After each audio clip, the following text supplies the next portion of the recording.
There's no longer a gathering storm in this country. The storm is here. It would be reassuring to think that this country was simply in a malaise or that a crisis was coming, but that's no longer the case. We're living through the converging social, financial and military crises, and the West is to blame for its own demise. As we speak, our enemies, such as the Chinese Communist Party, are fostering their own economic and military relations along with their BRICS compatriots. The West is getting ganged up on because these entities can smell our weakness. There are significant shifts taking place in the global geopolitical sphere, and tensions are rising.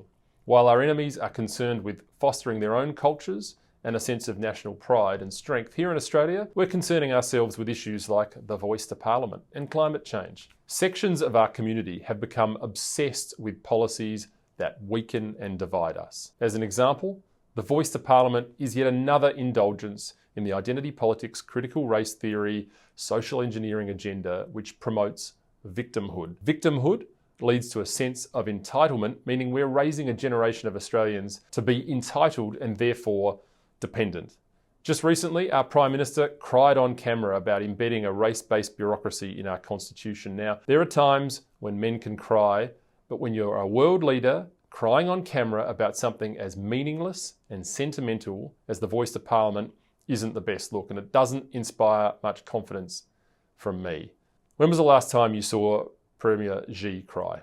We're failing to instill in the next generation of Australians any sense of what it means to be Australian because we've falsely deemed our history as shameful. The woke utopia is becoming a reality. And while our current leaders genuflex about climate change, China is busy building up new coal-fired power plants. The second half of last year saw an enormous increase in pre-construction capacity of coal-fired power stations in China. As a result, China now accounts for 72% of global planned capacity, up from 66% in July. China also now controls about 80% of the manufacturing supply of solar panels imported into Australia. Our obsession with so-called climate change is weakening our energy independence and strengthening China's. Perhaps that's the point. The reality is that our obsession with wokeness is making us weak, and our enemies know it. We must cancel wokeness and start calling it out for what it is: a threat to our stability, our prosperity, and our dignity. Wokeness equals weakness.